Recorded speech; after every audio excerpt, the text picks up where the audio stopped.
Fala galera que tá ligada no CCV, o Clássico é Clássico e vice-versa. A gente vai falar hoje sobre um assunto que eu tenho olhado aí na internet, né? O pessoal tá falando muito sobre, tem umas discussões de o Palmeiras e o Flamengo, eles são muito bem administrados e tal, enfim. E só que a gente teve aí uma pandemia, né? O ano 2020, 2021 agora ficou mais 2 meses parado, enfim. A questão que eu quero levantar é: todos os clubes estão endividados, tá? E precisam vender seus jogadores para quitar essas dívidas. Então a gente vai fazer eu vou passar algumas informações para mostrar isso para vocês. Como que foi o fechamento dos clubes de 2020? A matéria que eu achei até recente, agora de maio de 2021. Nós ainda estamos em maio, então ela é muito fresquinha, com informações bem legais para a gente saber, beleza? Então, todos os clubes têm dívidas, beleza? Ter dívidas não significa que você está falido, tá bom?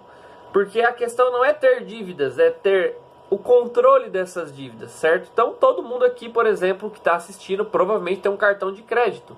Não tem problema você passar o cartão de crédito, desde que a sua renda mensal possa pagar esse cartão de crédito, né? Mas o cartão de crédito é uma dívida.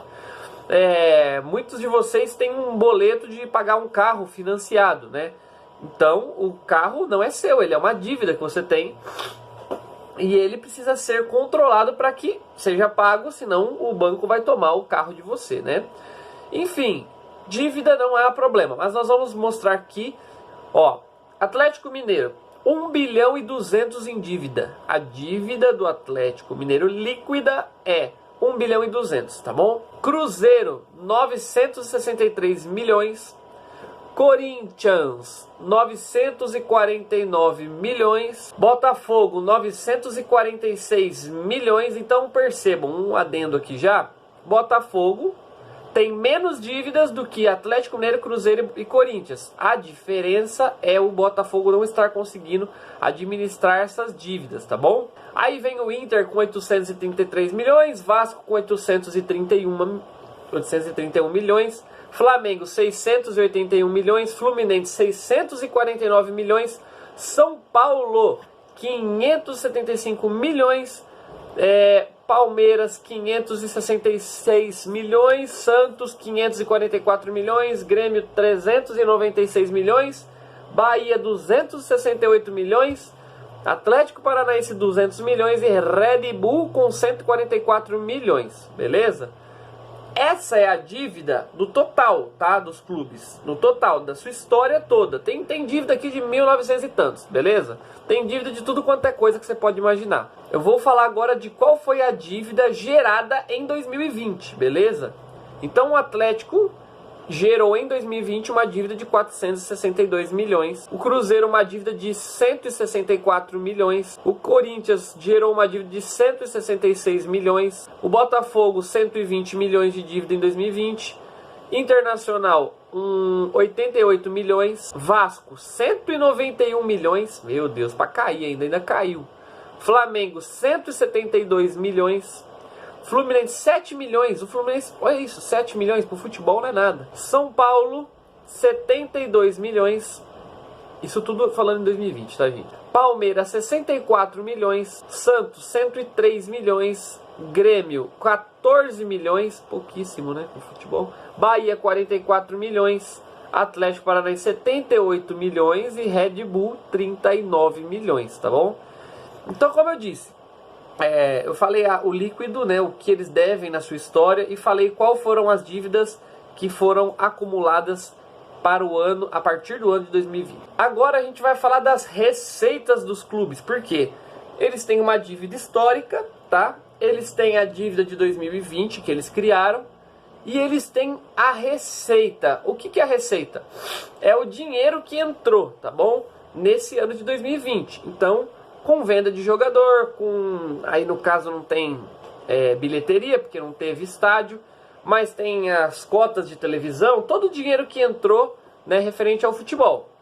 Então o Flamengo teve uma receita, né, entrou 669 milhões, o Palmeiras entrou 558 milhões, o Grêmio entrou 489 milhões, O Corinthians entrou 469 milhões, o Atlético Mineiro entrou 418 milhões, o São Paulo entrou 358 milhões, Atlético Paranaense 328, Inter 281 milhões, Santos 240 milhões, Vasco 192 milhões, Fluminense 182 milhões, Botafogo 166 milhões, Red Bull 145 milhões, Bahia 131 milhões, Cruzeiro 123 milhões, tá? Então aí, por exemplo, poxa, Valdir, mas esse dinheiro que entrou, por que eles não quitaram as dívidas? Porque esse dinheiro que entrou, ele também é para pagar os salários dos jogadores. Então, durante todo o ano, entrou esse dinheiro, né? Então, esse dinheiro servia para manter o clube. Então, esse dinheiro ele não pode ser aplicado ou injetado diretamente em todas as suas dívidas, né? Se você pegar aqui, tem clube que às vezes arrecadou no ano mais do que deve. Mas não é possível aplicar ele inteirinho nas dívidas, porque ele tem que ser administrado, é o que eu falei. Você administra o que entra e administra o que sai para você poder tocar o barco. Poucos clubes hoje sabem administrar isso, né? O dinheiro que entra e o dinheiro que sai. Agora eu vou falar o quê? Superávit e déficit. Ou melhor, o clube entrou a receita, mas ele tem os seus gastos. Tudo que entrou e tudo que saiu, no final das contas, ele conseguiu pagar as dívidas e teve um lucro, que seria o superávit, ou ele ficou devendo mesmo assim, ele não conseguiu fechar sua receita do ano, o déficit, né? Vamos lá, Atlético Paranaense, ele terminou o ano com um superávit, com um lucro de 134 mil, é isso? Não, milhões. O Grêmio terminou o ano com um lucro, um superávit de 38 milhões, muito legal. Atlético Mineiro, aqui ele coloca o seguinte, ele teve um déficit operacional, tá? Mas pela avaliação operacional, ou melhor, como ele contratou jogadores valiosos, né? É como se o patrimônio dele também aumentasse, né? Então, conta-se também aqui em tudo, né, nas receitas, o seu patrimônio, ou melhor, eu contratei o Guga, eu gastei 10 milhões. 10 milhões foi o meu gasto. Só que o Guga tem 21 anos. Então o Guga pode ser vendido. Eu fiz um contrato para ele, que a multa dele é de 20 milhões. Então, na verdade, eu aumentei meu patrimônio. É mais ou menos isso. Então, por exemplo, da realidade, o clube teve um déficit, mas não fala de quanto aqui. Beleza? Mas, no geral, eles falam que o Galo teve um superávit de 19 milhões. Mas não é bem assim, tá bom? Red Bull Bragantino, um superávit, ou melhor, lucro de 13 milhões, tá? Então, Atlético Paranaense, Grêmio, Atlético Mineiro e Red Bull foram os únicos clubes que tiveram superávit, ou melhor, eles conseguiram pagar todas as suas contas do ano, controlaram bem a sua dívida e ainda sobrou um dinheiro em caixa. O que é legal? Por exemplo, o Grêmio esse ano fez um investimento forte no clube, né, em 2021. Contratou o Rafinha, correu atrás de outros jogadores e tá indo ainda atrás tá trazendo agora o Douglas Costa, né? Enfim, então soube usar esse superávit, né? O Red Bull é um clube de empresários, dificilmente ele vai acabar um ano em déficit, né? Ele é muito bem administrado. O Atlético Paranaense, não sei porquê, mas não investiu, não trouxe nenhum grande jogador. É o clube que mais vende no que compra, mas teve o maior superávit do futebol brasileiro. Enfim, os outros clubes tiveram todo déficit, ou melhor, ficaram devendo. Eles não conseguiram, com o que eles arrecadaram, cobrir todas as suas despesas do ano. Vamos falar sobre eles. Déficit dos clubes: Fluminense 3 milhões, Bahia 51 milhões, Vasco 64 milhões, Inter 92 milhões, Flamengo 107 milhões, Santos 120 milhões, Corinthians 123 milhões, São Paulo 129 milhões, Botafogo 139 milhões, Palmeiras 151 milhões e Cruzeiro 227 milhões. Reparem uma coisa, quais são os grandes... os caras que aí não devem pra ninguém? Palmeiras e Flamengo. Olha lá, Flamengo ficou num déficit no ano, né, de 107 milhões e o Palmeiras de 151 milhões. Por isso que eu trouxe, tá, essa matéria. Por quê? Para provar para vocês que 2020 gerou um desconforto. Mas como que o Flamengo e o Palmeiras ficaram em déficit? Como? Ficaram em déficit sim, sabe por quê? Porque teve a pandemia, não entrou receita de... Era para entrar uma receita muito maior para esses clubes. E eles provavelmente contavam com esse dinheiro. Porque esses dois clubes têm a maior folha salarial.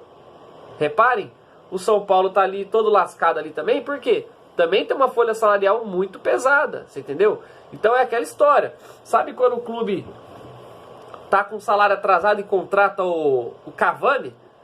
Aí todo mundo, ô louco, contratou o Cavani, gente, mas não era para ter contratado, porque não tá nem pagando salários. É isso que gera esse déficit no ano. Você trazer jogadores, depois falar, vamos ver como a gente vai pagar, depois ver. Então, isso é um número importante pra gente ver.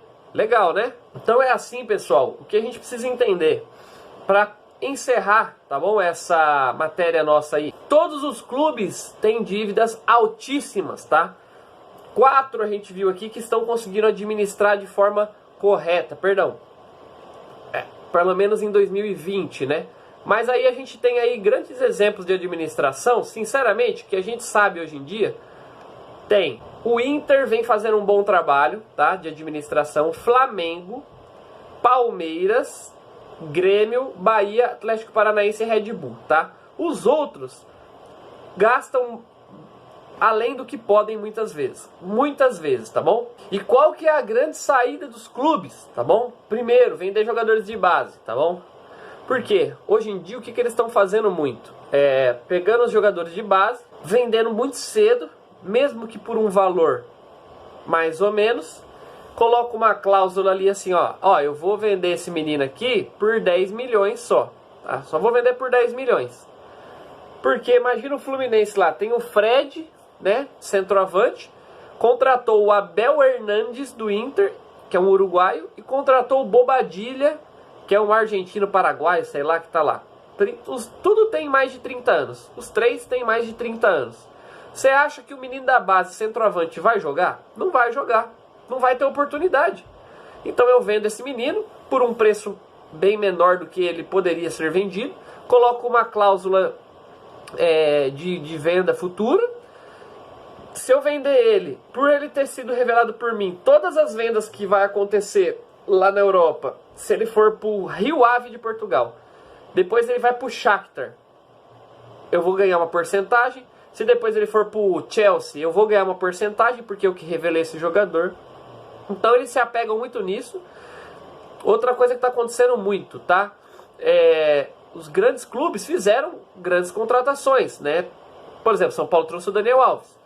O São Paulo, ele quer o Daniel Alves jogando pelo seu escudo, beleza. Mas o São Paulo está naquela situação assim. Se alguém quiser levar, eu também não vou ficar segurando, você entendeu? Então todos os clubes estão nessa situação também. Flamengo, Palmeiras, eles estão tipo assim, gente, vem aí, compra aí, porque eu preciso controlar minha saída e minha entrada de dinheiro, beleza? Então, galera, é isso aí. Todos os clubes estão quebrados, todos os clubes estão endividados, poucos estão bem administrados, pouquíssimos, e eles precisam vender jogadores, principalmente, porque com a pandemia nós estamos sem torcida, então é uma renda a menos que vai entrar, que seria a bilheteria, né? O torcedor que compra a camisa já não vai comprar, porque às vezes o cara ele quer para ir para o estádio.